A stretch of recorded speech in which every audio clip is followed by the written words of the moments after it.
Hello and welcome to episode 36 of the Fierce Calling podcast. I'm your host, Doris Swift. I'm talking with women who share their experiences and what they've learned. We talk about where they're taking action, where their passion, compassion, and conviction intersect, and how they are using their God-given gifts to impact the world for Christ. Because every woman of God has a fierce calling, and everybody has a story. So let's tell them to glorify God and share what we know. I hope this podcast encourages and inspires women to step out of their doubt, use their God-given gifts, and walk in their fierce calling. And that's you too, friend. So what happens when your Olympic dream is swept away and pain drains your hope? In today's episode, Reconciling Pain with the Goodness of God, I'm talking with my friend, Tera Bradham. Tera shares about letting go of an Olympic dream and being healed in ways she never expected.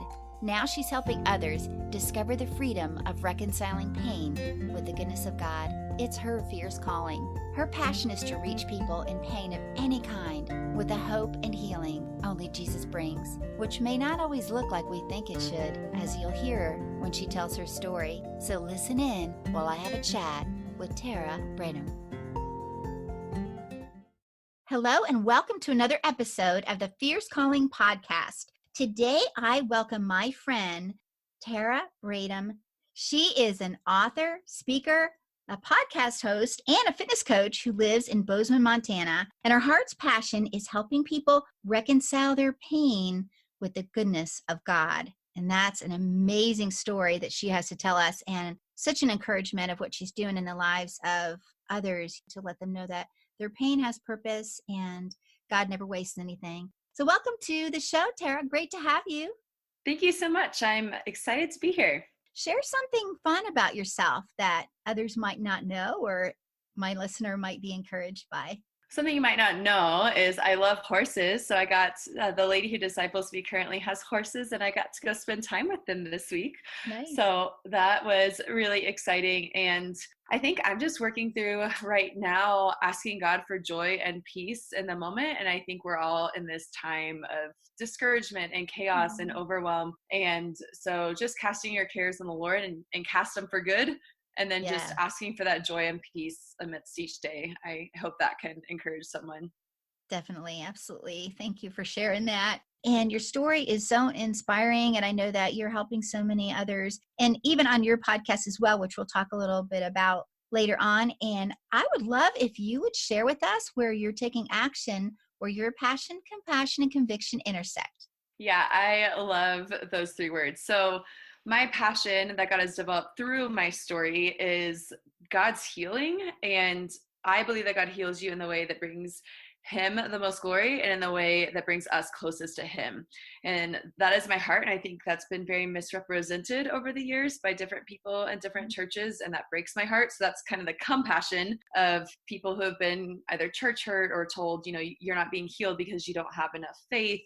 Or just people who are born with things or have things happen, and we're dealing with all this physical yuck and pain, and it's not like we chose it. So what do we do with that, and how do we reconcile it with our faith? And so, that's just my conviction, is defending those who can't defend themselves in that area. And what I have come to think, I know it's not true probably all the way across the board, but I don't see addressing physical pain in the context of faith as something that the church big C addresses a lot. And I see that as a whole. And I see us trying to do some things for some mental and emotional pain. But there's so many people who live in physical pain, and I don't see a lot of resources for that. I love how you were talking about that God heals us in the way that brings Him the most glory and brings us closer to Him. What an impactful statement that is. And so true about the need for the true message for the church to hear. A lot of the lies that surface and the guilt and the shame and the doubt and things like that, when it's like, well, you're still suffering because you didn't have enough faith, or, whatever else that people might hear, or even things that I'm sure that you've heard yourself with your story. People have things that, they share with you that they feel is encouraging, but it kind of comes out wrong, and it's like, that's not helpful. But anyway, Absolutely. So tell us about your story and how your book came about, because you have a book out now, and your podcast and all of that? Yeah, so my story, just in a nutshell, swimming is the avenue that shaped my life. And so people see the cover of my book, and I'm wearing a swimsuit, and you can see my scar, which I love. My scar is my favorite thing on my body. But it seems like it's a sports memoir, and it's really not. It is just the context that God used to shape my life. And so, very briefly, I was very good, very young. And so I was the fastest swimmer in the country my age for about 3 years, and had Olympic coaches tell me I was on track to go to the Olympics. And then I tore my shoulder when I was almost 13 at the end of a state championship. And we didn't know. It was this perfect storm of a crazy pain tolerance and just timing of medical developments and wanting to prove people wrong. And so it went undiagnosed for 7 years. For 3 surgeries, I had a near-death experience with a nicked artery from a cortisone shot that almost caused cardiac arrest and a lung collapse, and just so many injuries. And to the point where after those 7 years, I mean, I was 19 years old. I had pain 24/7 from my shoulder to my hand. Didn't want to write, didn't want to type. I had no quality of life. People said, you're never going to pick up your kids one day. And just went into a really deep, dark hole of begging God to die. And truly my faith was based on whether or not God healed me. And that sounds ridiculous maybe to some, but to me, I have a promise from God, and I love sharing it, so I'll share it. But it's Jeremiah 33, and it's about Jerusalem, but I felt like the Holy Spirit said, this is about your life. And he said, I will bring health and healing to you. I will rebuild you as you were before, and you'll enjoy abundant peace and security. I will forgive all your sins against me, and then you will bring me renown, glory, praise, and honor before all the nations on earth that hear of what I do for you, and they will tremble and fear and be in awe of the abundant peace and prosperity I provide for you. And so I really believed that God was going to heal me in this lifetime. So I very much believe God heals people through ultimate healing in heaven, through integrative medicine, through miracles. I've seen that and experienced it. And sometimes we're still fighting, and he knows what's best for us. And I think he cares more about our heart than our body. Truly, our body is the shell, right? And so, but yeah, I that was the crux of my faith of, God, you're going to heal me, or I don't know if you're good. I don't know if these promises I believed are good. And he did end up healing me. And third surgery, they cut off my bicep and flipped it over, and underneath it had started degenerating. And so they couldn't see that until that third surgery. So I was in this place where we've already had all these surgeries, MRIs. I mean, there's nothing they can do. Like, God, you have to heal me miraculously, or I'm going to live life in horrible pain. Definitely started having suicidal thoughts. It's so hard to describe what that kind of pain is like for that long, and to have no hope medically that it was ever going to get any better. So they rebuilt about 75% of my shoulder. I'm missing about an inch of my bicep. And I came back. I still believed God had something crazy for me. I ended up swimming for Texas A&M, and I ended up finishing my career, not how I wanted, but missing Olympic trials again by about 0.4 of a second. And I was like, God, this is not a good story. It's like a roller coaster, and then you don't even end on going to the Olympics or something great. And he was like, but so many more people can relate to disappointment than actually achieving something like that. And so that's how the book came about. He told me to write it. And I actually lived in South America for a year. And so I was in a hammock on the Amazon River, and he was like, why aren't you writing your book? And I was like, oh, okay. So taught myself how to write a book proposal, and then pitched at a writing conference, and then we have the book. So that's where it came from. And that is the story behind how my passion came to be for people in chronic pain. That is amazing when you think about it, because of course, all of our lives, the Olympics have been like built up, as this amazing event that if you are an athlete, you need to try to get to the Olympics, or that should be what your goal is. But God's goal for you was so much bigger than the Olympics. It's just amazing. Yeah, he wrote the story he wanted to write, and the fact that it's still a published book is his story, because my mind, that promise, every nation will tremble in fear, meant the Olympics. We just take a promise and run with it. We don't listen for what he's actually intending in different ways. And the coolest part about that promise is, now I think that the book and the podcast and these heal retreats that we're making for women, that is the completion of his promise. Like, if you're listening to this recording right now, that is the completion of the promise. It's just not what I thought or expected. And I think a lot of times our miracles or the promises of God, he's always faithful, and he doesn't lie, and his word does not return void, but it does not always look like what we think it's going to look like. Amen. Amen to that.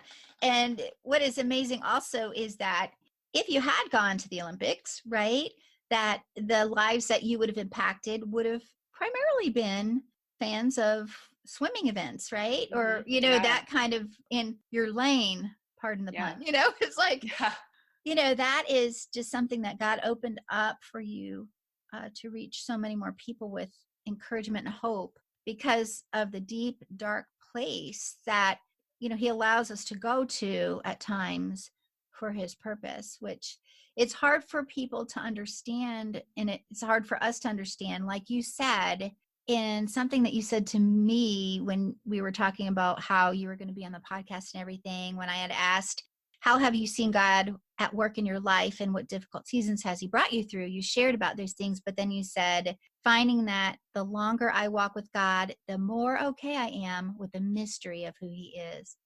That struck Yeah. me. God gives me goosebumps, God Yeah. bumps or whatever. One of my favorite quotes is, if God were small enough for us to understand, he wouldn't be big enough for us to worship. Mm. And we put him in these boxes. And another thing I'm processing and love right now is Mark Batterson. I absolutely love. And he talks about that leaders walk with a limp. And if you're talking about your fierce calling, it's going to take walking with a limp and thinking about Jacob wrestling with God. And God came after him. He's the one who started the wrestling match. And then you wrestle all night, and is wrestling this pride and selfishness out of him. And in 1 second, he touches his hip and he's like done. And with the medical technology of the day, he probably would have walked with a limp for his entire life. And so have you wrestled with God to the point where you walk away with a limp? Because I think Mark Batterson was like, I'm getting to the point where I don't trust leaders who don't have a limp, because I don't know that you've really wrestled with God. And so it's okay to not be perfect or to say, I don't understand, because God is bigger than our understanding that he created. Yes, that sure does say a lot about a person's relationship with the Lord, because there are seasons of difficult times. And it is encouraging for the things like that you've already shared so far, like how you were talking about your scar. That's Yeah. beautiful. How I you, can tell you that story if you want. yes, please. That'd So be I awesome. call it my covenant scar. And the reason it's the favorite thing on my body is because 7 in the Bible is completion and perfection. And so actually from my 3 surgeries, I didn't realize this until a few months after the last one, but there are 7 little scars. And then in the big one, there are 7 stitches. And so for me, it was this symbol on my body. And people are like, would you ever get a tattoo? And I'm not super into tattoos. But I was like, also like, no, because my scar is the best tattoo I could ever get, because it has so much symbolism for me. And I, after all these health issues, there are many times when I feared, am I going to tear it again? Is it really healed? I don't know if it's really healed. And every time I would just look down and say, no, this is like, it's complete, it's perfected. God's going to use it Mm, now. that's awesome. That's so amazing and beautiful, because you think about too, like Jesus's scars and Mm-hmm. and for us being more like him and growing to be more like him, and his suffering, that he actually looked forward to that with joy because of knowing Mm-hmm. what the bigger picture was, like what was the Yeah. plan, for God. And so thanks for sharing that. I love that. Yeah. I love that, because it's like a battle scar. It's showing that things aren't always, like you said, what we think they are supposed to look like, because Mm-hmm. God's ways are higher. And so that's Yeah. amazing. So you also speak, right? What are some other things that you have done to reach people? Yeah, so I speak when I'm given the opportunity, and we're doing a virtual book tour right now. The pandemic has just made things very, very different for everyone, but Mhm. that is a place where I definitely feel called, even though typically I have been terrified of public speaking growing up, but God has still called me into that. And when I am preaching, I feel like it is the place I was made for. Just Mm. your calling of, I just have this moment where God is speaking through me, and that's where I feel like I belong the most. But yeah, I've also created a podcast. So it's called Vying for Victory. And it's an interesting concept. My husband was asking me about this because it's called Vying for Victory, but then a lot of times I sign my book Fight from Victory. And he's like, how can you explain how you vie for victory and fight from victory? And so it's knowing that the end has already been written and that Jesus won the war already. That's already been done. And Mm. Satan knows he's defeated, but also like there are battles that are still to be fought. And so the podcast is about all those battles we're still fighting and surrendering to the Lord. And so each week I just interview someone who has gone through some kind of physical pain, limitation, struggle with God and just come out the other side, or they're still fighting, but they're surrendering it. And so that is, we talk about all kinds of things, but the common thread is that there's something physical going on. And then with that, it's turned into a retreat that was going to be in person, but we launched it virtually. And now it makes a lot more sense to be virtual, because if you think about people in pain, you know, I have a friend who's an amputee and she was like, yeah, I was actually able to just take my leg off and lie down on the bed and watch the retreat versus having to worry about, oh, can I sit in a chair for that long and different things. So we're doing them seasonally. We're doing 4 now. So we'll do the next one July 18th. And that's just building community around your faith and pain and struggle, and then speakers and giveaways and all of that. Nice. And it is so encouraging, even for people to know that they're not alone Mm-hmm.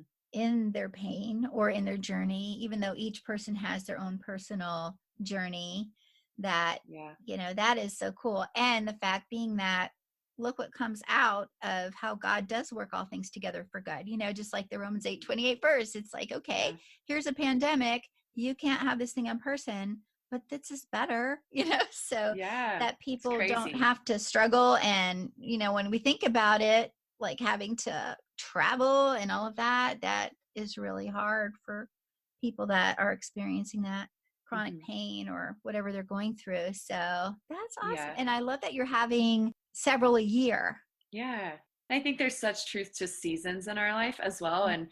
I don't know how it's going to play out so far, but we're just developing this one. So it's summer heal, and the theme is abundant life and that balance. And so Mhm. I wonder if they will coincide, the themes that God gives, with the seasons, you know, that Yeah. breaking down and then the winter and then the rebirth. And we'll see. Yeah.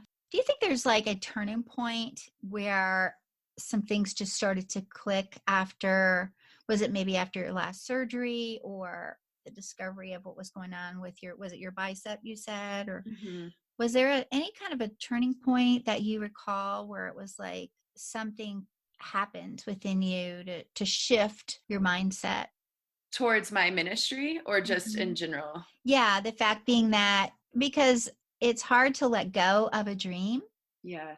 but then God puts other dreams in us. So, what did Yeah. that look like for you? So that wasn't actually honestly until about 6 months ago. I definitely had a turning point after the third surgery where I realized I wasn't going to question my sanity with my pain for the rest of my life. And Mm. that's where I created this Live the Miracle. And we're recording this on a Friday. And so I do on social media, try to do each week a TGIF, but like, thank God I'm free.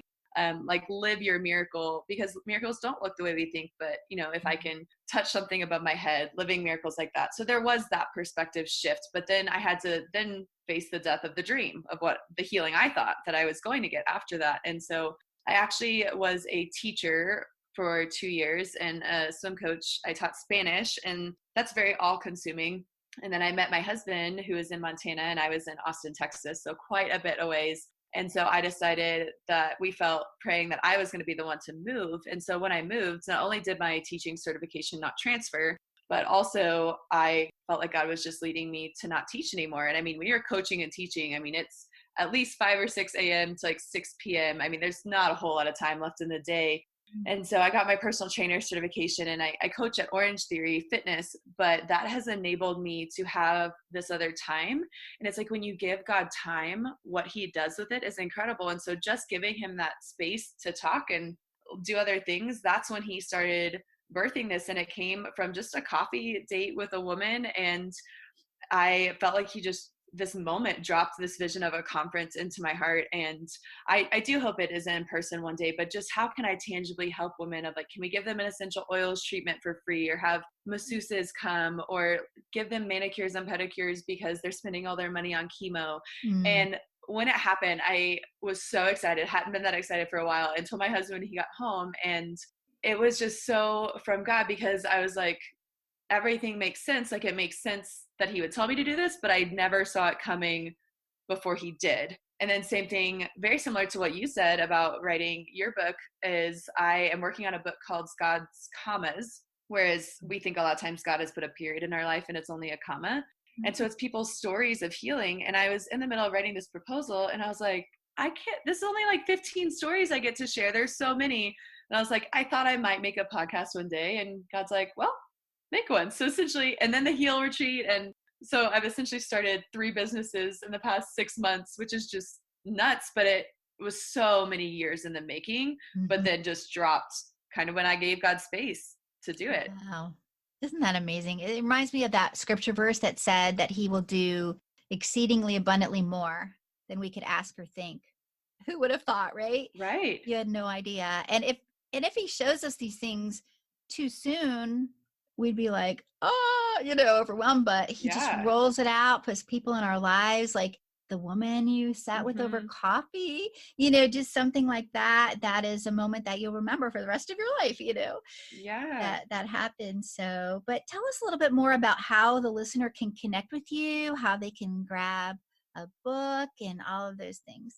Yeah, thanks. So my website is terabradham.com and you can head there, and then the code is FIERCE, all capital, and then 20, and that'll give you a discount of $2.99, and I will autograph that copy. So you can still get it on Amazon and Barnes & Noble and those places, but I would love to give you a copy personally and get to sign it for you. So that's where you can get the book, Swimming for Freedom. And then you can find the podcast Vying for Victory on Apple Podcasts or Spotify, wherever you find a podcast, and subscribe. That always really helps. And then the Heal Retreat, my husband just made a new website and I'm really excited about it.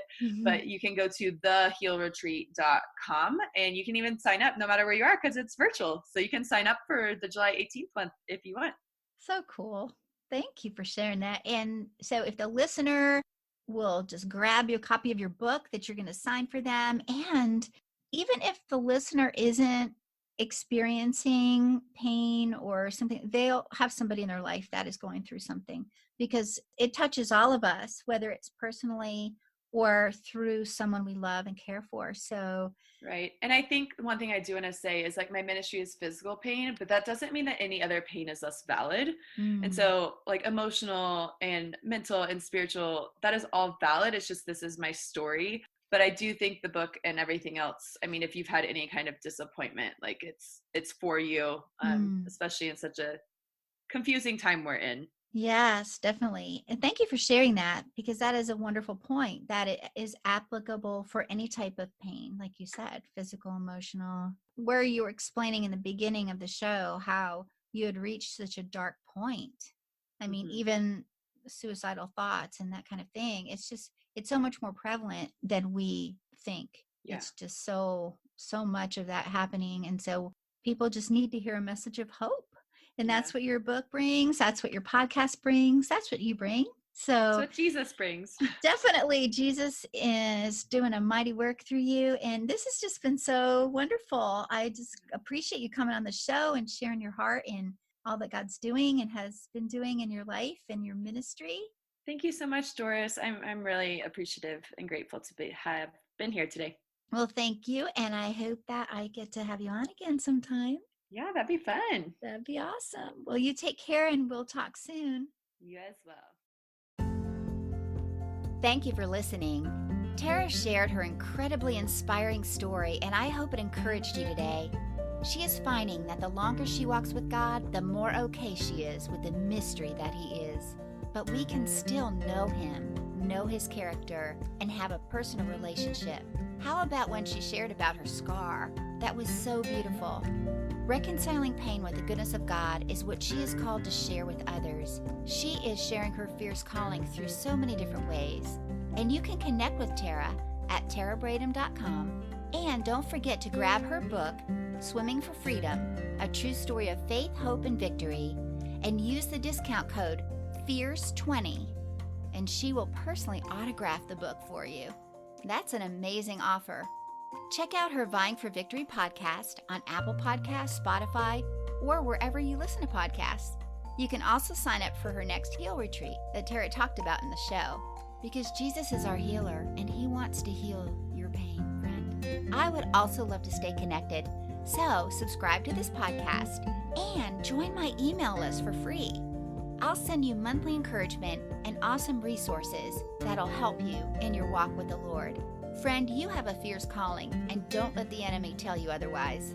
Your pain has purpose, and God has gifted you to make a difference in the world. I hope you join me next time when I invite another woman who is taking action where her passion, compassion, and conviction intersect. Until then, friend, have a blessed week, and I'll talk to you soon.